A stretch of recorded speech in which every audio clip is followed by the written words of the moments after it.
Bienvenue dans Cultiver la biodiversité, le podcast qui vous dit pourquoi la biodiversité c'est un trésor à cultiver. Je suis Estelle Serpollet. Je suis Emma Flippon. Nous sommes ingénieurs agronomes spécialistes de la biodiversité cultivée et passionnés par la sélection participative. Ici, on vous parle de graines, de celles et ceux qui les cultivent et les étudient, de semences paysannes mais pas que, d'autonomie des agriculteurs, de collectifs, parce que les semences sont à la base de notre alimentation. Bref, on vous donne des clés pour comprendre l'importance de la diversité génétique dans les systèmes agricoles et des outils pour agir.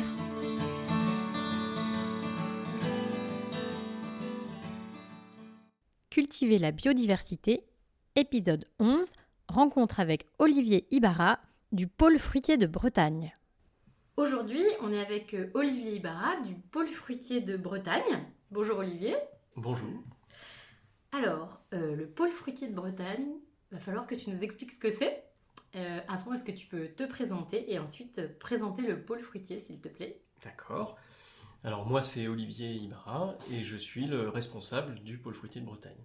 Et responsable, ça veut dire quoi? Tu fais quoi? Responsable, c'est-à-dire que le pôle fruitier de Bretagne, c'est une association à le statut associatif, loi 1901, et est doté d'un salarié permanent, donc c'est moi.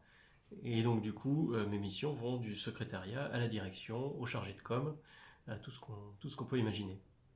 Ok, donc c'est un métier complet. Très complet. Très diversifié. Oui, avec les pieds dehors et la tête devant un ordinateur. D'accord, ça doit pas être tous les jours facile. En tout cas, ton métier est diversifié et ça tombe bien puisque tu travailles de manière particulière sur le sujet qui intéresse ce podcast, c'est-à-dire la biodiversité cultivée. Alors, sur quelle biodiversité cultivée tu travailles, ou en tout cas à quelle biodiversité cultivée s'intéresse le pôle fruitier? Est-ce que tu peux nous parler de ça et des particularités qu'elle a vis-à-vis des autres espèces agricoles dont on a l'habitude de parler dans ce podcast? D'accord. Alors, le pôle fruitier de Bretagne, c'est un peu le centre de ressources génétiques et culturelles sur tout ce qui est diversité fruitière en Bretagne. Ok, Voilà. Rien que ça. Oui. Et j'insisterai toujours sur l'aspect génétique, mais aussi l'aspect culturel. C'est très important pour nous, pour les variétés de fruits. Donc, D'accord. on s'intéresse à tous les fruits, quelle que soit l'espèce, surtout les fruits à pépins, les fruits à noyaux. Les fruits à coque, châtaigniers, noisettes, on fait aussi. En tout cas, l'objet associatif le permet. Mais on sera essentiellement concerné par les pommes, les poires, et plus anecdotiquement, par tout ce qui est prunus, cerises, pruniers, abricotiers, etc. Ok. Et quand tu as parlé de conservation, est-ce qu'on est entre guillemets que sur des variétés anciennes dans vos activités, ou est-ce que vous faites aussi, vous traitez la biodiversité cultivée dans le sens de la création? C'est-à-dire que cette biodiversité, elle est en mouvement perpétuel. Donc, on a d'ailleurs mis dans nos statuts que notre objet associatif était l'ensemble des variétés présentes et à venir en Bretagne. Ok. Ce qui fait que je pense que la durée de notre association sera vraiment illimitée. Néanmoins, cette création de pôle fruitier de Bretagne, elle est quand même issue d'un souci de conservation de la biodiversité existante, face à un déclin assez rapide de cette diversité fruitière bretonne. D'accord. Est-ce que tu peux nous en dire un petit peu plus justement sur le déclin de cette diversité? Je ne sais pas si tu as des chiffres d'un nombre de variétés qu'il y avait à une époque, ou même d'individus, d'arbres qu'il y avait à une époque, aujourd'hui où ça en est, comment est-ce qu'on s'en est rendu compte que ça décline, et à la fin, et pourquoi c'est important de la garder? Oui, alors c'est une histoire somme toute classique sur l'érosion de la biodiversité cultivée telle qu'on la rencontre chez les céréales, chez les légumes. Qui est lié à l'évolution de nos systèmes agricoles à partir des années 50. J'ai pas de chiffres principalement. En général, on utilise des images, des vues aériennes des années 50 dans nos régions, comparées à des vues aériennes actuelles, où au-delà de la disparition du bocage, on s'aperçoit qu'à l'époque, il y avait énormément de fruitiers. On sait aujourd'hui que c'était des pommiers et des poiriers qui étaient complantés dans les champs. Alors qu'aujourd'hui, ils sont surtout concentrés dans des zones spécialisées qu'on appelle des vergers. La notion de verger n'était pas forcément très existante au début du siècle dernier, au milieu du siècle dernier, puisqu'ils étaient complantés de prés, de légumes selon la région où on était. C'était de l'agroforesterie en fait. C'est une sorte d'agroforesterie qui ne portait pas son nom, C'est ça. mais qui était très efficace effectivement pour avoir 2 productions là-dessus. Et par moment, économiquement, les fruitiers rapportaient plus que les céréales ou que l'élevage, et à d'autres moments c'était le contraire. Et avec non pas la mécanisation parce qu'elle existait déjà, et l'espacement de ces arbres était adapté en fait à une mécanisation avec traction animale. C'est lorsqu'on est passé à la motorisation avec une mécanisation encore plus large, Lourde, ouais. qu'on a essayé de rationaliser tout ça en disant les pommiers vous allez d'un côté et les céréales vous allez de l'autre. Donc il y a eu des campagnes d'arrachage, parfois subventionnées, et ça a été un premier déclin de la biodiversité. Donc on pourra revenir tout à l'heure sur comment elle s'est créée cette biodiversité cultivée de fruitiers. C'est intéressant ce que tu dis, que vous avez regardé ça, vous voyez le déclin de cette biodiversité par vue aérienne. En fait, je me suis amusée à regarder autour de chez moi, donc autour de Rennes, les vues aériennes sur Géoportail avant les années 50. Et en effet, on voit vraiment que la plupart des champs, au moins la moitié des champs, sont comme pixelisés avec plein d'arbres. Et à partir des années 60, en fait, il n'y a plus rien. Je trouve ça très marquant et on la voyait, la biodiversité, et on voyait, ce que tu as expliqué, la complémentarité des espèces au sein d'un même champ, alors qu'après on a tout séparé. Alors c'est vrai qu'on ne voit pas le nom des variétés par vue aérienne, donc c'est une idée de la diversité. Ce qu'il faut noter, c'est que comme je l'ai dit, ce n'est pas une implantation aléatoire de ces pommiers. On a l'impression qu'ils sont dispersés, mais si on regarde plus attentivement, il y a vraiment des alignements qui étaient très cohérents par rapport au système de culture qui était adapté. Est-ce que tu aurais des exemples pour nous expliquer ça? Pour les auditeurs, si vous avez écouté l'épisode numéro 7 de notre podcast sur Mathilde Simoneau, elle a un verger avec 53 variétés et plusieurs individus par variété de pommes, et en fait elle les a plantés en fonction des dates de floraison, etc., pour faciliter le ramassage. Est-ce que c'est ça dont tu nous parles là, ou alors est-ce que c'est autre chose, l'arrangement spatial? Est-ce que tu peux nous donner des exemples? Je pense que c'est autre chose, c'est purement pragmatique. C'est un espacement souvent de 20 mètres entre 2 rangées, ce qui correspond à la largeur de travail du matériel.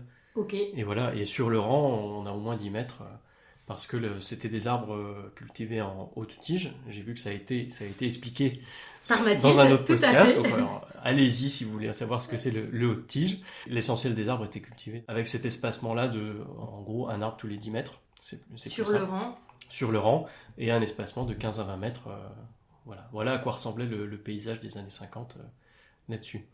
Et ça, c'était cette évolution des systèmes agraires. Ça a été le premier acte un peu de la diminution de ces arbres, et par extension des variétés qui étaient associées. Okay. En parallèle, il y a eu 2 mouvements. Il y a eu un premier mouvement à la limite logique de l'Institut français des productions cidricoles, des organismes locaux, régionaux et nationaux qui étaient chargés de réduire cette diversité pour rationaliser aussi les variétés qu'on allait implanter. Ah oui, donc on choisissait les variétés qui seraient les plus productives. Exactement. C'est ça? Donc on retrouve des préconisations 1936, 1947. Voici les variétés qui sont retirées de la liste des fruits et des variétés recommandées. Voici celles qui les réintègrent, etc. Pour des raisons de maladie ou pour des raisons de rationalité économique, etc. Donc au final, on a l'impression qu'il reste quand même une grande diversité, parce qu'on est parti d'une extraordinaire diversité. Donc on retrouve à 40, 50, 60, voire 100 variétés, on trouve que c'est bien, mais en fait c'est que 1% ou 10% du potentiel. Ok. Donc deuxième acte, troisième acte, qui a été apparemment le déclencheur de beaucoup d'associations locales qui se sont intéressées à la conservation de cette biodiversité, c'est l'ouragan de 1987. Qu'est-ce qui s'est passé en 1987 ? Et ben, d'après les locaux, ceux qui étaient présents, il y a eu une énorme tempête qui a balayé la Bretagne et qui a mis par terre les derniers vergers qui existaient, si on peut dire ça. Et c'est à ce moment-là qu'on a vu aussi, il me semble, alors c'est simple hypothèse, mais émerger des associations pomologiques chargées de dire il faut sauver cette biodiversité, il faut la préserver coûte que coûte là-dessus. Et que des associations locales se sont créées de droite de gauche, dont une très célèbre à Dinan qui sont l'association des Mordus de la Pomme. Ok, dont on a parlé aussi dans le podcast de Mathilde, sur Mathilde. Et d'ailleurs, tu fais bien de parler de Dinan, puisque Le pôle On fruitier est à est Dinan. basé à Dinan, plus précisément dans le village de Léon, au pied de l'ancien château fort. Donc voilà, nous sommes à Dinan aujourd'hui avec toi. Oui, tout à Ok. fait. Donc 1987, finalement, cette tempête, elle a été à la fois un objet, entre guillemets, ou un élément de déclin parce que ça a mis par terre des vieux arbres, Mhm. et en même temps un élément de réveil pour plein de gens qui se sont dit « Ouh là là, ça va pas, il faut qu'on fasse quelque chose pour sauver ce qui reste ». Oui, On pourrait le dire comme ça. oui. ou- Ça a été un mouvement de bénévoles. Ouais, C'était pas un bénévole. mouvement paysan, forcément, c'était essentiellement des gens qui ont toujours connu les variétés locales, les variétés de leur enfance, et qui trouvaient dommage de voir disparaître ces variétés parce qu'elles n'étaient plus utilisées dans l'industrie cidricole, notamment, donc progressivement délaissées. C'est comme ça que on est passé, d'après ce que j'ai compris, d'un cidre qui était produit 3 fois, un cidre de moisson, de début de saison, un cidre de pleine saison en octobre-novembre, et puis un cidre tardif qui se brassait souvent en janvier. Donc à chaque fois avec des variétés à maturité de plus en plus Différentes. tardive, ce qui permettait d'avoir du cidre renouvelé toute l'année. D'accord. Et finalement, la rationalisation industrielle a fait que c'était plus intéressant d'avoir une seule gamme de plein de variétés, mais des variétés qui soient intermédiaires et qui permettent de faire une seule fois du cidre, de le mettre en bouteille et après d'écouler, plutôt que fabriquer 3 fois Du cidre. 3 processus. Donc ça s'explique d'un point de vue de rationalité Économique. économique. Ce qui fait que les variétés qui étaient précoces et celles qui étaient tardives n'étaient plus intéressées et intéressantes, et du coup, ces entreprises n'allaient plus collecter ces pommes-là chez les paysans qui les fabriquaient. Donc, Qu'on les abandonnait. naturellement, on les abandonne, on les renouvelle pas.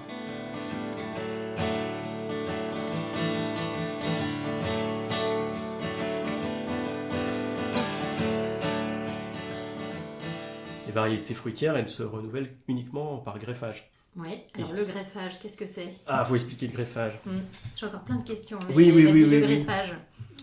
Le principe... Juste parce qu'on parle souvent de semences, nous. Mhm. Mais alors, sur les fruitiers, il y a des semences, mais c'est pas ça le principal objet de multiplication et de sauvegarde et de C'est pérennisation vrai, de c'est vrai. l'espèce. C'est un peu, on est un peu différent des céréales parce que Tout petit peu. et des légumes. C'est je pense qu'on ne peut pas maîtriser la pollinisation des floraisons d'arbres fruitiers parce qu'il y a des fleurs partout. En tout cas, c'est etc. difficile. Et la plupart de ces fruitiers-là à pépins et à noyaux se multiplient, se croisent. Donc, dès qu'on a du pépin, on a un matériel génétique différent. Alors, matériel génétique, où on a Oui. un On a agencement. la mère qui a croisé le père, et donc on a la moitié du matériel génétique de l'un et la moitié de l'autre. Donc ça fait un joli mélange. On en est, nous, le résultat en tant qu'humain. On ne ressemble pas tout à fait à nos parents, mais on a quand même des traits de caractère. C'est ça. Donc c'est potentiellement, comme on le fait en création variétale, une nouvelle variété intéressante, mais c'est aussi plus la variété d'origine. Qu'on connaît Oui. et avec laquelle on produit et qu'on a Et envie qui nous intéresse parfois depuis les années 1500, voire plus en amont. Il y a des variétés qui se transmettent comme ça. Et la seule manière de conserver cette intégrité des caractères, c'est par la multiplication végétative, qui est un autre mot compliqué, qu'on appelle pour nous le greffage. Le greffage consistant à prélever un rameau de l'année, une pousse de l'année, et à le transmettre sur un nouvel arbre qui prendra le nom de porte-greffe, puisqu'il portera la greffe. Greffon, ouais. Et comme il n'y a pas de mélange des gènes de la partie porte-greffe à la partie greffon, la partie aérienne du coup qui va se développer va porter les fruits d'origine. Et comme le greffon, c'est une branche de l'année, tu disais, Oui. de 2 ans, c'est comme si un très vieil arbre, par exemple un arbre qui a 80, 100 ans, on prend un greffon de l'année, c'est comme si il redevenait jeune. Je sais pas comment dire. Ça permet de prolonger, entre Oui. guillemets, la vie d'un arbre en créant un individu fils, mais rajeuni. On peut dire ça. Pommier de plein vent, naturellement, peut vivre jusqu'à 100 ans, Ok. sans problème. On a aujourd'hui encore vivant des pommiers dont on a la date de plantation de 1936, et qui sont toujours là, bien sûr. Et chaque année, ils produisent des nouvelles pousses. Donc chaque année, ils ont des pousses de 1 an. Donc ils sont à la fois très vieux Et à la fois, Et à la ils ont fois des très parties jeunes. très jeunes qu'on récupère pour les prolonger sur d'autres individus. Sur des jeunes porte-greffes et qui peuvent repartir pour 90 Voilà, ans. ça fait des nouveaux arbres. Des nouveaux arbres Ok. qui portent la même variété, avec parfois des petites mutations, des petites variations. Mais on a des variétés connues depuis, par exemple ici, on en a une qui est connue depuis 1700, on a des traces de 1750. Comment elle s'appelle, celle que tu as sous les yeux? Alors elle a plusieurs noms.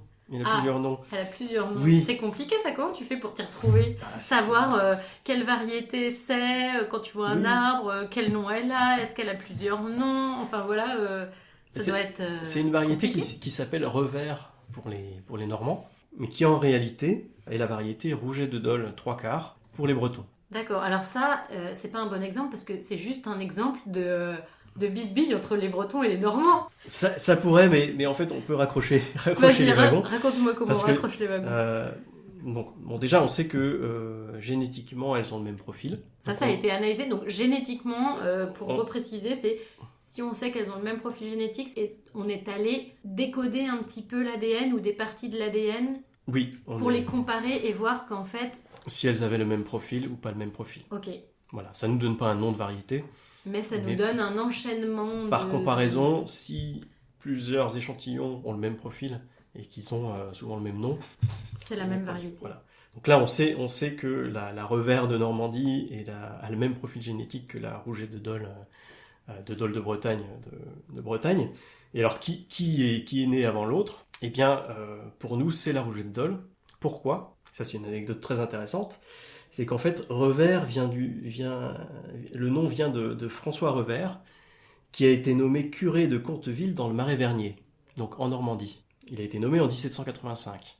Et ce monsieur est né à Dole de Bretagne en 1753. Donc il aurait emmené des Et pommiers avec lui. Comme ça se faisait généralement à l'époque, parce que ces variétés ont le bon goût de pouvoir se transporter facilement avec ces greffons d'un an, Ouais. il aurait transporté la rouget de Dole, un greffon de rouget de Dole, quand il est parti, quand il a été nommé en Normandie. Cette variété a été implantée, et comme beaucoup de variétés qui étaient dans les communautés religieuses, elles étaient considérées comme bonnes ou comme excellentes, donc elles étaient souvent chippées par les paysans D'accord. pour les mettre dans leur propre verger, etc. Et donc cette variété revers aujourd'hui est très répandue, et on n'a gardé que ce nom. Et il est fort peu probable que ce soit l'abbé Revers qui soit revenu à Dole de Bretagne apporter une variété qui serait la rouget de Dole. D'autant que dans le Ok. Marais de Dole, on a plusieurs rougets de Dole qui sont on sait aujourd'hui, des enfants du rouget de Dole originel, par croisement, Ok. etc. Donc c'est des petites anecdotes géographiques, je ne sais même pas pourquoi on parlait de ça. Si, pour expliquer le greffage. Ah oui, le greffage. Voilà. D'accord. Mais ça m'amène une autre question, c'est qu'on a parlé de beaucoup de diversité, et peut-être que avant que tu nous expliques ce que vous faites au pôle fruitier pour conserver cette diversité, puis à quel point c'est complexe ou simple, tu vas nous dire. Voilà, avant ça, est-ce que tu pourrais m'expliquer ou nous raconter un petit peu comment cette diversité des pommiers, des poiriers, en tout cas des fruitiers en Bretagne, elle s'est créée? Oui, c'est vrai qu'on n'a pas du tout encore parlé de ça. Non. On Alors sait là, tu nous as donné un petit J'ai peu un donné- exemple en disant que dans le Marais de Dole, il y avait plusieurs types de rougets parce que ça avait évolué un peu. Oui. Mais voilà, est-ce que tu peux nous en dire plus? Oui, parce que depuis le début, c'est vrai qu'on n'a pas dit de quoi on parlait. En fait, avec quelle diversité je joue. Oui, c'est ça. Je joue. Quelle Et- est cette diversité voilà. qui a disparu? Et alors, on a un problème en Bretagne, c'est qu'on a une très grande diversité de variétés fruitières. Et là, quand je dis très grande, je parle de plusieurs milliers de variétés différentes. Ah ouais, plusieurs milliers quand Oui. même. Oui. C'est pas plusieurs centaines, c'est... Et quand tu dis plusieurs milliers, Mhm. c'est quand même un chiffre, alors que tout à l'heure, tu as dit que tu n'avais pas de chiffre. Oui, c'est un chiffre qui n'est pas précis. D'accord? J'ai C'est pas un dit- ordre de J'ai grandeur. pas dit 1492, Ok. j'ai dit plusieurs milliers parce que on en a en stock dans les vergers conservatoires de nombreuses qui sont différentes, qui sont attestées différentes. Mais c'est un peu compliqué. D'accord. C'est un peu compliqué à expliquer parce que je vous ai dit tout à l'heure que le pôle fruitier de Bretagne, c'était finalement le centre de ressources, le conservatoire régional. Or, on a la particularité, on n'a pas de verger. En fait, on se repose sur, et c'est ça l'origine du pôle fruitier de Bretagne, sur le réseau des vergers conservatoires qui ont été créés au fil du temps par ces associations locales que sont les Mordus de la Pomme, Arboré-Pomme, les sociétés d'horticulture du Pays de Redon, à Valloup-Plabennec, enfin toutes ces structures locales qui, sans attendre qu'il y ait un conservatoire régional, ont localement conservé déjà cette diversité. ça n'explique pas pourquoi on se retrouve avec autant de variétés différentes. Et alors, qu'est-ce qui expliquerait qu'on se retrouverait avec toute cette diversité Et surtout sur l'aspect pommes et poires. C'est là, si on dit qu'il y a 3000 variétés, on peut considérer qu'il y a au moins 2000 à 2500 variétés de pommes, 3 à 400 de poires, et le reste étant des variétés, quelques dizaines en cerises, en prunes, etc. Et donc, parmi les pommes, c'est essentiellement des pommes à cidre, parce que la Bretagne a une riche et longue histoire cidricole, avec des cidres qui étaient paysans. Et là, on commence à s'approcher de pourquoi on a une diversité de variétés cidricoles. C'est parce qu'on avait une énorme diversité de paysans. Et de terroirs peut-être. Et de terroirs. Ouais. Mais c'est aussi, la diversité, c'est une affaire de goût. Oui. C'est pas qu'une affaire de résistance aux maladies ou de choses comme ça. C'est une affaire d'interaction quand même, la diversité. C'est une affaire d'interaction, mais qui tous les goûts sont dans la nature. Exact. Et quand on parle d'un produit qui se consomme comme le cidre, chaque région avait un peu sa spécificité et son intérêt. Il y avait des cidres sa préférence aussi. Oui. Il y avait des histoires de goût, de préférence culinaire. Il y avait des histoires de praticité, puisqu'il y avait des cidres qui commençaient à voyager par bateau. Donc, probablement qu'il fallait des cidres qui soient riches en tanins pour pouvoir être conservés parce qu'ils allaient être ballottés. D'où, en Cornouailles notamment, beaucoup de variétés très amères. D'accord. Riches en tanins, donc, etc. On n'a pas encore tout à fait notre diversité. Là, ce qui s'est passé, c'est qu'il faut imaginer que dans les années 1900 jusqu'aux années 1950, il y avait une communauté paysanne extraordinaire. Les fermes faisaient 3 à 4 hectares maximum. Donc tout le monde faisait son cidre à la ferme. C'était la boisson principale. On consommait plusieurs dizaines de litres par personne et par an, voire plusieurs centaines de litres. C'était la boisson principale. Donc chacun faisait son cidre. Et chacun mélangeait, le cidre ça se fait avec plusieurs types de variétés, des variétés douces, des variétés amères, des variétés acides. Et c'est le mélange de ça, c'est ce qu'on appelle le pommage, qui va faire qu'on a notre cru local qui nous intéresse, plutôt acidulé à Rennes, plutôt amertumé à Fouesnant, etc., etc. En fait, c'est un peu comme le vin. C'est-à-dire que là, tu nous parles quelque part de l'assemblage avec les différents cépages, et en plus, tu nous parles de terroir, voilà, comme le vin, avec les appellations qui ont leurs caractéristiques selon le terroir. Mais complètement. Ok. D'ailleurs, au passage, c'est ce qui a permis à la région de Fouesnant de faire une des rares AOP en termes de cidre. Parce qu'il y a une indication géographique protégée, donc IGP, qui concerne l'ensemble du cidre produit en Bretagne et en Loire-Atlantique. D'accord. Ça s'appelle cidre de Bretagne. Et pour aller un peu plus loin en qualité et en typicité, il y a une AOP, donc appellation d'origine protégée, cidre de Cornouailles, qui est sur la région Sud Finistère, principalement, avec une gamme de variétés un peu spécifique. Spécifique. Et une typicité de goût, j'imagine. Voilà. Alors comment nos pomologues, qui sont ceux qui étudient les fruits, la pomologie, donc c'est pas l'étude des pommes. Non, Tu as dit les fruits, c'est pour ça je me dis, les fruits on parle de pommes. J'imagine qu'on l'écrirait avec 2 M spontanément. Et en fait, comme non. Pomme. Et en fait, non, pomologie c'est avec un seul M. C'est une question pour le jeu des 1000 €. Exactement. Comment écrivez-vous pomologie ? Exactement. Et la définition officielle, c'est la partie de l'arboriculture fruitière qui traite des fruits, quelle que soit l'espèce. Ok, donc c'est vraiment très clair. Étude, description, identification et classification. D'accord. Donc tu nous parlais des pomologues. Je parle de pomologues, donc ceux qui étudient ces fruits, lorsqu'ils font du collectage, c'est-à-dire aller dans la campagne, discuter avec les paysans, les fils de paysans, les arrière-petits-fils de paysans, quelles variétés ils utilisent, où ils utilisaient, etc. Ils se retrouvent parfois dans une commune à dénombrer 60 variétés. Et la commune suivante, ils vont en trouver 60 aussi. Mais par contre, il y en a 5 ou 6 qui vont retrouver que dans une commune. C'est dire la proximité de la sélection qui a été faite. Et on explique ça dans l'idée que les goûts ont toujours évolué. Et les vergers acides, c'est des vergers qui se renouvellent régulièrement. On n'attend pas qu'un arbre soit mort pour planter, parce qu'on sait que la mise en production est assez longue. Ouais, c'est pas comme les semences où tu récoltes une année, tu peux ressemer l'année d'après. Voilà, et d'ailleurs si on partait d'un semis de pépins de pommes, il faudrait attendre quelques années, bien plus qu'au moment de la greffe, pour avoir de la production.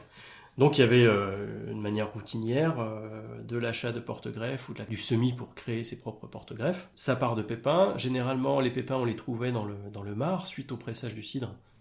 On étendait le marc quelque part. Les pépins pouvaient germer, pousser. et ça servait de banque de porte-greffes. Il n'y avait pas de variété spécifique pour faire des Alors, au porte-greffes. fil du temps, quand il a fallu mais au rationaliser. début, pas forcément, Non. D'accord. Et c'est pour ça que le porte-greffe qu'on appelle franc, ou autrement appelé franc de pépin, c'est du pépin de pomme, quelle qu'elle soit. On regarde ce qui pousse. Et là, ils faisaient sur le tas une sélection de, forcément, celui qui poussait bien droit et bien vite, ils allaient le prendre pour faire un bon porte-greffe, plutôt que celui qui poussait de manière tordue. Ok. Donc c'était une sélection intuitive, selon un critère de pousse de porte-greffe.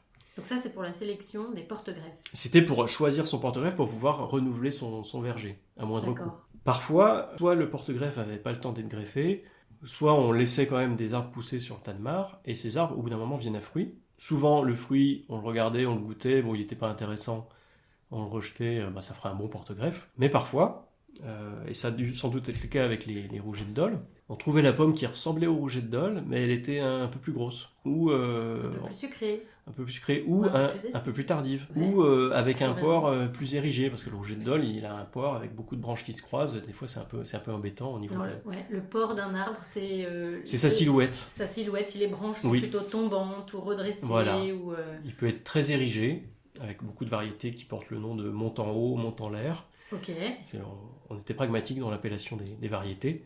c'est ça. Et des ports parfois beaucoup plus pleureurs, qu'on appelait parapluie, ou chapeau rabattu. Et les pomologues disent, chapeau rabattu est encore arrivé ici, la variété devait être quand même assez bonne pour qu'on conserve quand même cet arbre, malgré sa silhouette. D'accord, qui est parce assez que pénible. c'était pas une bonne silhouette. En fait. C'est absolument pas pratique quand les branches sont très retombantes et touchent le sol pour cultiver autour. Et même aussi pour que les animaux soient là, parce que dans les champs que tu décrivais tout à l'heure, il y avait aussi parfois des animaux. Quand c'était des prés et Des des prés-vergers, prairies, oui. Mais on n'est pas en Normandie, donc en fait ici il y avait beaucoup de cultures. Ouais. Du chou, du sarrasin. Donc tout ce que tu as décrit là, le fait que les porte-greffes ils viennent, Ils viennent à fruits. Ça crée de C'est la là qu'il y avait diversité. une sorte de sélection sur la base du goût. Ça n'en fait pas pour autant une variété. Là, c'est important pour nous parce que sinon, n'importe quel pépin serait une nouvelle variété. oui. Alors Donc- qu'est-ce que c'est qu'une variété Pour nous. J'allais dire en pomologie, Mm. pas du tout, si, on peut dire ça comme ça. Oui. Dans le domaine de la pomologie, Pour les pomologues. qu'est-ce qui fait une variété? En tout cas pour les pomologues bretons. Eh ben oui, parlons des pomologues bretons. Pour puisque pas me on fâcher est avec le dans- reste du réseau. Voilà, vu qu'on est en Bretagne. Même s'il y a une association pomologique nationale Ouais. à laquelle, qui fédère les acteurs régionaux. On est d'accord, un pépin, sachant qu'il y a eu croisement du père et de la mère, c'est une nouvelle entité génétique. Ça deviendra une variété pour nous si ce pépin qui donne un fruit commence à être greffé par la personne qui l'a trouvé plusieurs fois, que par exemple les voisins, trouvant cette variété intéressante, demandent officiellement ou non, en général officiellement pour avoir le nom, demandent à avoir un greffon, la multiplient chez eux, et avec les années passant, là on parle quand même de pas de temps de plusieurs dizaines d'années, voire siècles, lorsqu'on fait un collectage, on arrive sur un secteur géographique donné à trouver, par exemple, 3 personnes qui ne se connaissent pas, qui vont donner le même nom pour la variété qu'on va leur présenter et qui est dans leur champ. Donc là, c'est pour ça que j'insistais sur génétique et culturel, C'est ça. c'est là qu'il faut qu'on encore voit- qu'il y ait cette mémoire. Ouais. Si demain je trouve un arbre en un seul exemplaire avec un fruit qui est différent des autres, mais que personne ne peut m'en parler et j'arrive pas à le trouver ailleurs, on pourrait quasiment dire que cette variété elle est perdue. Alors c'est contradictoire avec ce qu'on est en train de faire sur les poiriers, mais ça fera l'objet peut-être d'une autre session, parce que On sinon va voir si tu peux nous en parler tout à l'heure. Mais voilà le principe pour nous de variété. Donc c'est pour ça que dans les cahiers des pomologues, on trouve souvent une aire de répartition. Là, j'ai sous les yeux la poire Mallier, qui est une variété du pays de Saint-Malo. Et le pomologue a décidé, assurer les communes dans lesquelles il a trouvé ce poirier. Et comme il y en a plusieurs, là on peut vraiment dire que c'est une variété. Que la variété existe encore. Ok. Alors, pour nous, elle n'est pas sauvée, elle n'est pas conservée. Hein. Notre rôle, ça va être de s'assurer que cette variété, elle existe dans des vergers conservatoires.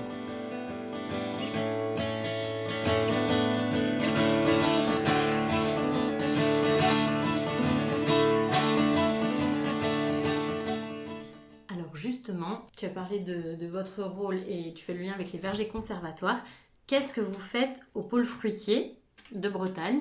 Tu as déjà parlé tout à l'heure, je pense, de vergers conservatoires. Qu'est-ce que vous faites? Alors, j'ai effectivement dit qu'on n'avait pas de verger conservatoire, et Oui, pourtant c'est ça. on avait un verger conservatoire.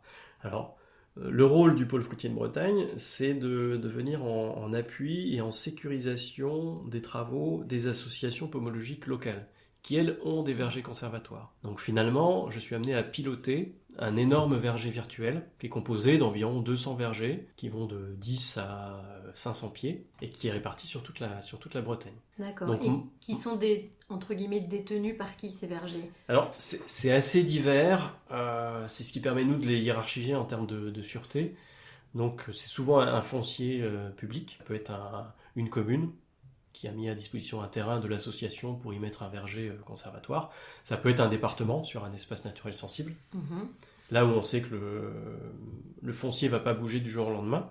Parce que la problématique, c'est qu'une fois que ces arbres sont là, si les arbres sont rasés et qu'on ne l'apprend pas, on peut potentiellement perdre des variétés. C'est arrivé au Mordu de la Pomme dans les années 2000, avec un verger qui a subi un agrandissement de parking. Et hop, plus de vergers conservatoires. Plus de vergers conservatoires. Enfin si, ils les ont déterrés, ils ont appelé au mois d'août l'association quand même, c'est déjà un plus. Sauf que c'était trop tard, les arbres étaient secs. Et l'association Les Mordus de la Pomme a perdu au moins 2 variétés qu'elle avait collectées il y a une vingtaine d'années et qu'elle avait mis qu'en un seul exemplaire là. Et donc là, il y a des variétés qui sont perdues.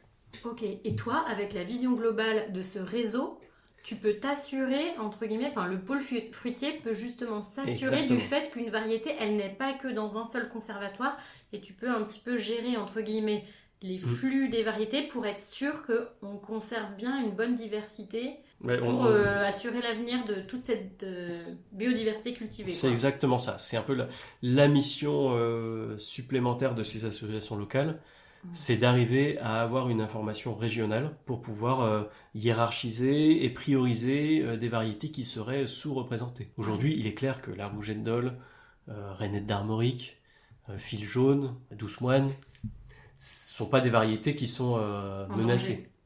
Par contre, on a des variétés qui sont très peu connues, qui sont, comme j'appelle, orphelines, et on s'est aperçu avec des travaux récents, parce qu'il s'agit de compiler les listes des variétés de chaque structure, de faire travailler un ordinateur, parce qu'on parle là on est sur 10 à 15 000 arbres, et un ordinateur ne sait pas différencier si Rainette avec un T et Rainette avec 2 T c'est la même variété, par exemple.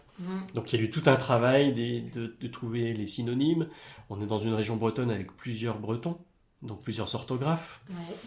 Donc malgré tout, on a réduit ça et on s'aperçoit qu'aujourd'hui, on a entre 40 et 50% des variétés conservées en Bretagne qui ne le sont qu'en un seul exemplaire, à notre connaissance. Et c'est suffisant pour nous pour tirer la sonnette d'alarme et dire il est urgent demain, si on crée des vergers conservatoires, de pouvoir implanter en priorité ces variétés. Pour les dupliquer et assurer leur pérennité. Avoir au moins un double de sécurité, et je pense que c'est pas suffisant, parce que imaginez le principe, je vais demain prélever un greffon sur un arbre qui est en un seul exemplaire, je vais tenter la greffe, il faut que la greffe réussisse, et il faut qu'entre-temps je ne me sois pas trompé d'arbre sur lequel j'ai prélevé, parce qu'il n'y a pas le nom dessus, et qu'au moment de greffer, j'ai pas pris le mauvais greffon. Donc il faut assurer une traçabilité totale, et j'aurai la réponse, biologiquement parlant, au bout de 5 à 6 ans. Le temps pour l'arbre initial peut-être d'avoir un accident. Donc on essaye d'être très très très rigoureux dans nos travaux, en termes de traçabilité. Il y a bien sûr des profils génétiques, mais le profil génétique remplacera jamais l'observation du fruit. C'est évident. Donc voilà, ma mission et ce qui me préoccupe dans les années à venir, c'est de trouver des terrains et souvent des collectivités qui soient prêtes à finalement faire leur part dans la conservation. Parce qu'évidemment, c'est pas des pommes à couteau, c'est plutôt des pommes à cidre, mais on sait qu'on en aura besoin demain. Oui, c'est ce que j'allais te poser comme question. C'est pourquoi c'est important de faire tout ça, parce qu'il y a aussi de la création variétale moderne qui se fait. Alors pourquoi conserver toute cette diversité qui existe alors qu'on peut en créer plein de nouvelles, en plus maintenant avec toutes les techniques de sélection, d'observation génétique, etc. Alors c'est là qu'il y a un intérêt à faire des fois des profils génétiques, parce qu'on arrive maintenant, enfin pas nous, plutôt les chercheurs, à essayer de tracer un peu la généalogie de certaines variétés.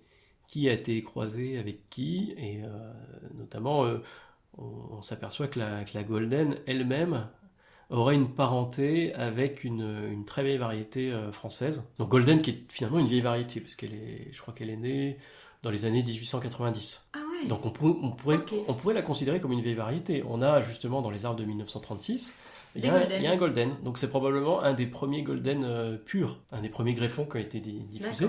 Mais elle a eu un grand succès commercial parce qu'elle a un pédoncule long, parce qu'elle a des caractères qui allaient parfaitement avec une production de masse. Voilà, elle est très sucrée, elle est malheureusement que sucrée. D'accord. Mais ça reste, c'est un peu comme les tomates de plein champ et les tomates sous serre. Tout à fait. Une golden de plein champ, quand même un peu de...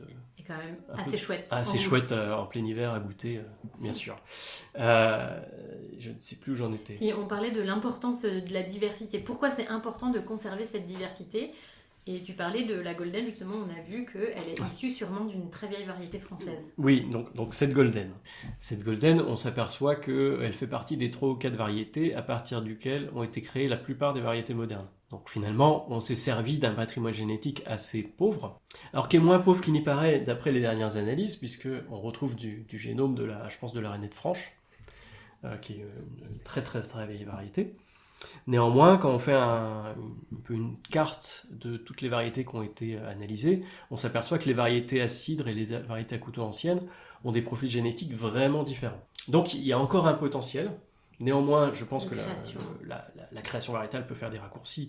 Les variétés à couteau pour les agriculteurs biologiques sont de bonne qualité. Elles ont cet inconvénient d'avoir une petite pauvreté génétique, mais elles sont fabriquées sélectionnées par des gens compétents et avec des qualités de mise en production. Là où ces variétés anciennes sont intéressantes aujourd'hui, c'est pour des transformateurs paysans, ou pour faire des petites productions de cidre, pour créer des crus de terroir, comme cette petite bouteille de poirée qu'on a devant nous, mais qui est trop chaude pour qu'on la déguste. Dommage.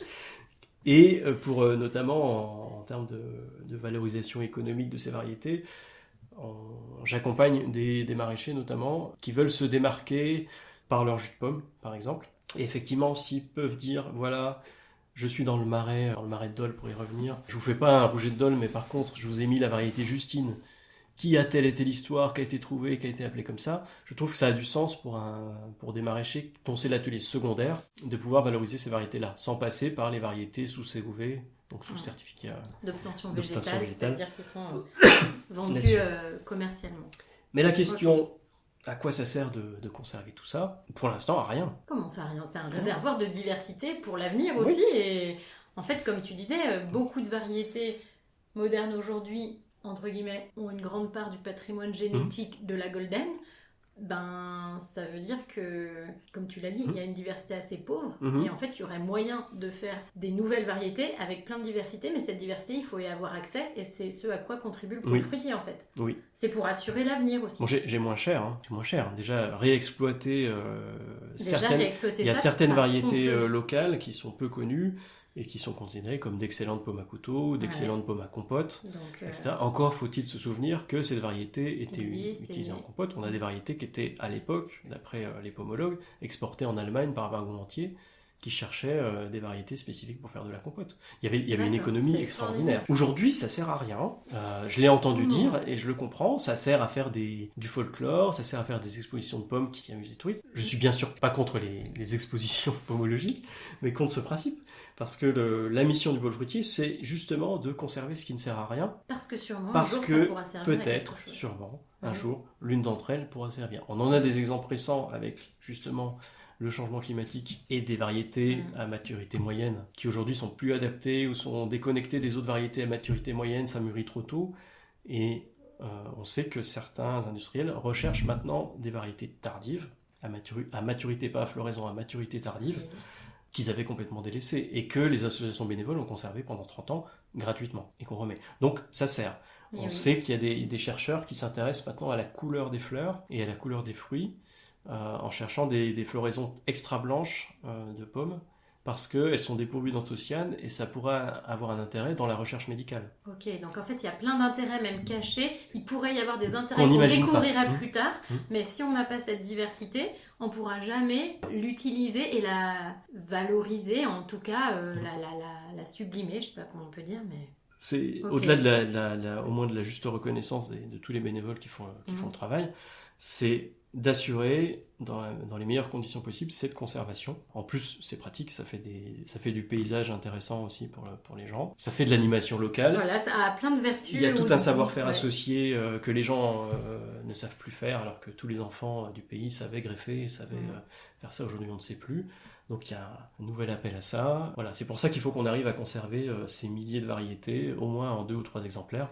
En fait, le travail du pôle fruitier, c'est finalement d'être vous faites le même travail au pôle fruitier que les centres de conservation de ressources génétiques. Pour les centres de ressources génétiques, qui concernent les espèces de grandes cultures ou de potagères, on peut mettre des graines au congélateur. Donc quelque part, c'est un moins gros boulot que vous, alors que pour les fruitiers, on ne peut pas passer par le congélateur, du coup il faut tout conserver sur pied. Et ça, c'est un boulot de dingue.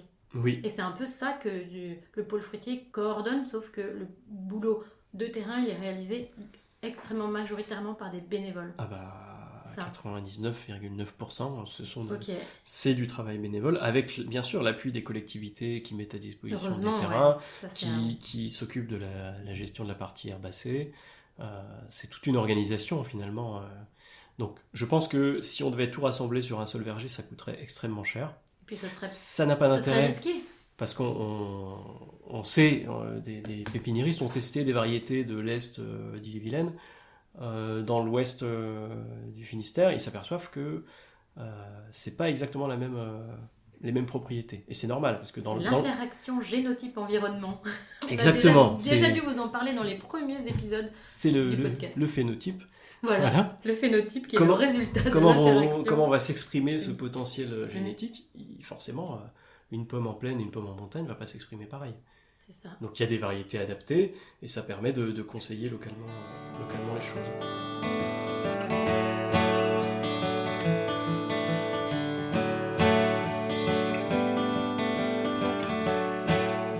Alors on avait la crainte face à cette diversité qu'on soit qu'en présence de collectionneurs. Des gens qui ont une collectionnette aiguë, dès qu'il y a un pédoncule qui est un peu plus petit que l'autre ou une couleur qui est différente, ça y est, c'est une nouvelle variété là-dessus.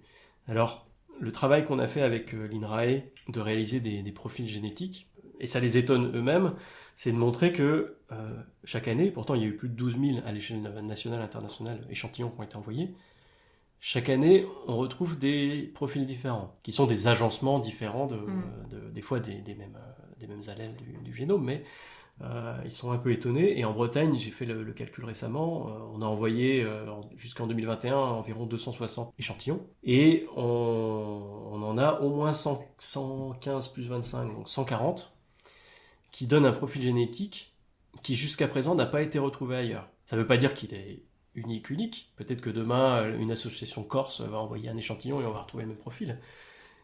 C'est quand même assez peu probable. Mais en Bretagne, cette diversité, elle est culturelle, mais elle est également génétique. Et donc, il y a là tout un potentiel. Après, pour la sélection, je pense que les sélectionneurs pensent déjà avoir fait le tour. Ce qui peut être intéressant, c'est pour d'autres usages. Je l'ai dit déjà. Tout à l'heure. Très bien, mais la répétition est la base de la pédagogie.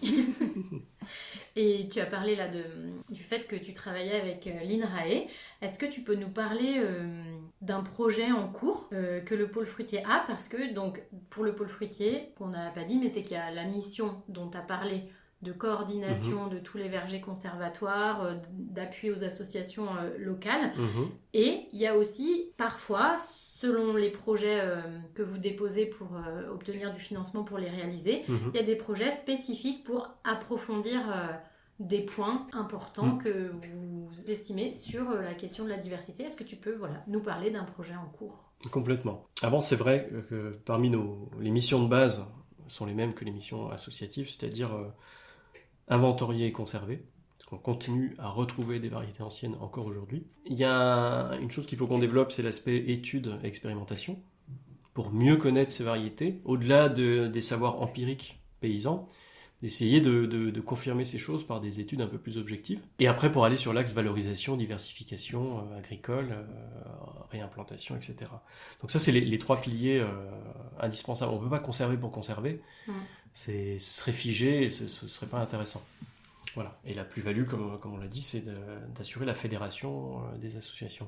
Et justement, parmi les projets qui animent le pôle fruitier, au-delà d'accompagner les collectivités qui le souhaitent, ou les particuliers ou les porteurs de projets, c'est de trouver des projets qui intéressent l'ensemble du réseau. Pas un projet qui nous intéresse nous en tant que nous, parce que, encore une fois, les associations pomologues existaient avant le conservatoire régional, donc il n'y a pas de raison que le conservatoire régional s'indépendantise de ça. Donc ma mission, c'est de trouver le plus petit dénominateur commun à ces associations, qui les fédérerait, qui les ferait travailler ensemble. parce qu'elles sont très contentes de travailler ensemble. D'accord. Ça, j'en suis convaincu. Elles n'ont pas le temps. Elles sont dans leur coin, elles ont des choses à faire, suffisamment de choses à faire. Elles veulent pas se réunir quand on demande de les réunir, mais une fois qu'elles sont réunies, elles veulent plus partir. Il y a plein de choses qui Il faut les mettre dehors pour réunion. chez eux. Okay. Et donc là, le projet en cours, qui est un très très très beau projet, c'est tout un travail sur les poiriers qu'on appelle les poiriers vénérables. C'est un projet tout récent, où on a été alerté par l'un de nos bénéficiaires, l'un de nos adhérents, sur le fait qu'il existait sur le territoire des très grands poiriers, très vieux poiriers greffés, dont on voyait la marque de greffage. Donc un poirier de ce type-là, ça peut vivre jusqu'à 300 ans. Ah oui, c'est long. Le dicton, c'est 100 ans pour grandir, 100 ans pour produire et 100 ans pour mourir. Ça ne veut pas dire que ça produit pas avant un siècle, mais ça donne l'idée. Et ça nous a donné l'envie de travailler en participatif, en proposant une carte collaborative où les gens qui rencontreraient un poirier, essentiellement au moment de la floraison, parce que c'est là qu'ils ont une floraison blanche extraordinaire et qu'on peut les distinguer dans des talus ou dans des boisements, maintenant que les boisements ont des fois repris sur les terres agricoles, peuvent nous signaler sur la carte « j'ai vu un poirier » ou « je possède un poirier de grande taille », avec souvent des poires astringentes, pas forcément des poires à couteau. Ça nous permet, nous, d'aller après voir sur place et essayer d'en savoir plus. Et on a eu la surprise, avec notre peu de communication, de voir qu'on a vite eu 50, puis 100, puis 150, puis quasiment 200 points s'afficher sur la carte. Et modestement, on a pu aller en voir quelques-uns, discuter avec les propriétaires, faire des relevés de fruits et de fleurs et de feuilles, et s'apercevoir qu'il y avait potentiellement une diversité génétique. Je t'ai montré tout à l'heure une photo avec quelques poires. On voit bien que même au niveau de la poire, il y a une diversité. Et donc on a besoin d'aller plus loin. Et donc on a sollicité, d'une part, faire quelques analyses génétiques pour confirmer est-ce qu'on est en présence d'une population diversifiée. C'est un peu notre question de base. Ou est-ce que c'est juste en vieillissement, il y a des changements de conformité des fruits, etc. Et puis, la deuxième question qui nous préoccupe, c'est ces arbres-là ont été greffés. Donc, il y avait une intention. La personne qui, à 150 ans, a pris son greffoir, son greffon, son porte-greffe et a fait cette greffe, l'a pas fait par pur plaisir. Ou alors, il nous a fait une sacrée blague qu'on découvre un siècle plus tard. Mais on pense pas que c'est ça. L'usage de ces fruits, il est peu à peu oublié. Les propriétaires sont souvent des personnes âgées de 70-80 ans, nous racontant que leur grand-mère a connu cet arbre comme ça, qu'éventuellement elle en faisait du poiré, qui est une sorte de cidre de poire, mais il ne faut pas dire ça, je vais me faire taper sur les doigts par les producteurs de poiré, etc. Donc on a tout à reconstruire, sachant que ces arbres sont en train malheureusement d'accélérer leur disparition. En 2011, sur tous ceux qu'on a collectés, on sait qu'il y en a déjà 9 qui ont disparu. Et principalement par chute naturelle, entre guillemets. Parce que les arbres sont trop vieux, parce qu'ils avaient encore, je pense, plus d'années devant eux, mais ça fait plusieurs années qu'on subit des sécheresses estivales et hivernales, plus les tempêtes. Et d'après ceux qui connaissent ces arbres, ils ne s'attendaient pas à les voir tomber si vite. Et donc, il va être urgent pour nous d'organiser, d'acquérir un maximum de connaissances, d'organiser leur sauvegarde dans des vergers. Donc, on espère faire appel à peut-être des pépiniéristes engagés qui auraient un petit bout de terrain là-dessus, le temps qu'on crée des nouveaux vergers conservatoires. Alors, peut-être que la génétique va nous dire qu'on les a déjà conservés. Mais peut-être que vous allez découvrir des nouvelles variétés. Peut-être qu'on va découvrir que c'est que des variétés normandes. Peut-être. Mais on est quasiment sûr que non. Donc voilà, et comme dit celui qui fabrique ce poiré, on a un trésor, en fait. On a un trésor sous les pieds et on n'est pas capable de le voir. Et donc là, justement, notre ambition, c'est d'arriver à démontrer qu'on a une population, qu'il y a des producteurs de poiré aujourd'hui qui veulent en faire un produit de haute qualité. D'ailleurs, le seul producteur de poiré que je connais qui ait remporté 3 fois de suite la médaille d'or au concours agricole, 2021, 2022, 2023, c'est un producteur breton. D'accord, qui produirait avec des variétés... Et qui produit avec des variétés arbres, des arbres anciens. Donc pas avec des variétés importées et tout. Donc c'est une chance, alors que l'appellation d'origine qui existe au niveau du poiré, elle est dans le Donfontais en Normandie. Donc là, en termes de... Je suis plus dans la... En fait, moi, je suis pas pour la création variétale. Enfin, déjà, c'est pas c'est pas le métier du pôle fruitier.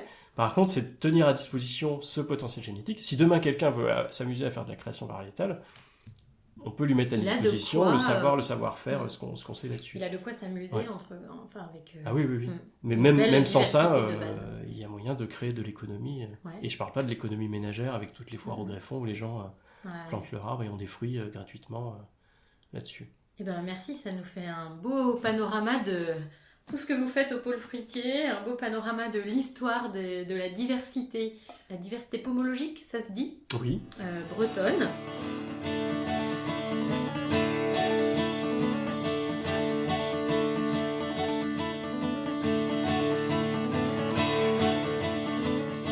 Et alors pour terminer, si tu veux bien, est-ce que dans toutes les variétés que tu connais, je vois ton classeur là, où il y a ton classeur de description des variétés, est-ce qu'il y en aurait une variété de pommes, de poires, de cerises, de ce que tu veux, qui aurait ta préférence? Alors, Ton petit coup de cœur? je vais dire oui. Je vais dire oui pour jouer le jeu. Mais ma variété coup de cœur, elle change toutes les 3 heures. D'accord. Donc celle On de ne l'avait jamais fait celle-là. Eh non. Mais il y en a tellement, et j'ai parlé de Rosalie l'autre fois, j'allais parler de Malier, mais finalement non. Là, on va dire que c'est la...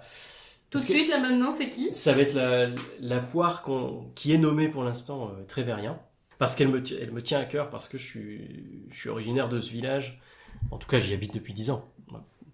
Et je me suis intéressé à recenser les poiriers, et j'ai trouvé 3 arbres avec 3 poires différentes, dont un, quand j'ai montré la poire à un pomologue, m'a dit « Mais ce serait pas la poire Trévérien », et il avait déjà fait une fiche dessus. Par contre, il m'a dit aussi qu'elle n'était pas greffée, donc je me suis empressé de la greffer dans ton mon jardin, ce sera déjà ça. J'ai contacté le paysan qui était à côté pour qu'il me le préserve, cet arbre, parce que à ce jour, c'est le seul arbre connu qui porte cette variété. Okay. Là où a trouvé le pomologue il y a 20 ans cette poire qu'il a appelée Trévérien parce qu'elle avait plus de nom, ces arbres de 200 ans. Mais quelqu'un a dû lui dire qu'elle s'appelait Trévérien, c'est ça? Il l'a dit, je l'ai appelée Trévérien parce que je l'ai prise à Trévérien. Ah oui, c'est ça, ok. Souvent les noms... Mais pas sur le même arbre que toi? Non, c'est pas le même arbre, mais cet arbre-là, je pense qu'il a disparu. Ok. Donc voilà, c'est ma variété qui me plaît. En plus, elle a une forme de toupie qui me plaît. Donc voilà ma variété coup de cœur. Merci. Est-ce que tu aurais aussi une recette à nous conseiller à partir d'une des variétés qui est conservée dans le réseau du pôle fruitier de Bretagne? Ou quelqu'un qui fait un bon produit à partir de plusieurs variétés? Il y a plusieurs spécialités locales qui me viennent en tête. En général, il y avait des boulangers dans les villages qui aimaient faire des chaussons aux pommes. Et souvent, ils n'aimaient qu'une variété spécifique. Et donc, ils demandaient à quelques paysans est-ce que tu peux me produire celle-ci? C'est celle-ci que je veux. D'accord. Et il me semble, les pomologues me corrigeront, mais que par exemple, dans le Finistère, il y a un chausson aux pommes qui était fabriqué spécialement avec la germaine de Brasparts, de la commune de Brasparts. Dans les montagnes. Dans les montagnes. Donc, je ne sais pas quelle était la variété. Et il y a une autre variété rigolote, puisqu'elle a donné lieu à une petite fête, c'est un chausson aux pommes qui s'appelle la bouse de vache. Ah oui, oui. C'est alors, original. On tourne les pieds dans la terre, qui était justement fabriquée à partir de la rougette d'Ol, dont tu nous as parlé dans la région. Voilà. Et il y avait une autre, il y a les chocards, un peu plus du côté de Saint-Brieuc, qui avait une autre variété. Mais donc, gardons la bouse de vache. Oui, c'est pas mal. Eh bien, merci beaucoup Olivier pour tout cet échange et tout ce que tu nous as fait découvrir sur cette diversité des arbres fruitiers bretons. Je crois que le projet sur les poiriers vénérables, il est toujours en cours? Oui. Il est en cours jusqu'à quand? Il est en cours jusqu'à 2100. 2100, très bien. Donc, quelle que soit l'époque à laquelle vous écoutiez ce podcast, peut-être en 2080, vous pourrez toujours appeler... Je pense que ce sera ton successeur au pôle fruitier de Bretagne. J'aurai 64 ans. Voilà. Waouh, t'es jeune. Donc en fait, si vous voyez ou si vous connaissez un poirier vénérable de Bretagne, ce que vous pouvez faire justement, concrètement, pour la biodiversité, pour la sauver et lui permettre de perdurer, eh bien, si vous connaissez un vieux poirier, même si vous avez un doute, contactez Olivier au pôle fruitier de Bretagne. Oui. Plutôt en envoyant un mail. Plutôt en envoyant un mail. Il y a un numéro de téléphone, mais c'est souvent difficile de se souvenir, de rappeler. D'accord. Voilà. On a un site internet, il y a la carte interactive qui est disponible. et on viendra vous voir pour en savoir plus. Super. Eh ben, merci encore. Merci. Et puis au plaisir de goûter une bouse de vache. Oui. Et voilà, vous avez découvert le beau travail du pôle fruitier de Bretagne grâce à Olivier. Alors, est-ce que vous vous rappelez combien il existe à peu près de variétés traditionnelles de pommes en Bretagne ? Et est-ce que vous vous rappelez aussi de quels sont les 3 événements qui ont conduit au déclin impressionnant de cette biodiversité ? Et est-ce que vous savez ce que c'est que la pomologie avec un seul M ? Et surtout, est-ce que vous avez déjà goûté du poiré ? Et sinon, essayez d'en trouver parce que c'est vraiment délicieux. On vous met aussi quelques liens intéressants en description de l'épisode pour votre culture G. Si vous avez aimé cet épisode, n'hésitez pas à le partager. Et si vous appréciez ce podcast, faites-le connaître et mettez-nous des étoiles sur Spotify ou Apple Podcast. Vous pouvez nous retrouver, nous, c'est D'une graine aux autres, notre activité professionnelle à Emma et moi, sur les réseaux sociaux pour en savoir plus sur la biodiversité cultivée et les semences. Vous pouvez nous trouver sur Facebook, Instagram et LinkedIn avec le mot D'une graine aux autres. À bientôt! Et n'oubliez pas, pour sauver la biodiversité, mangez-la!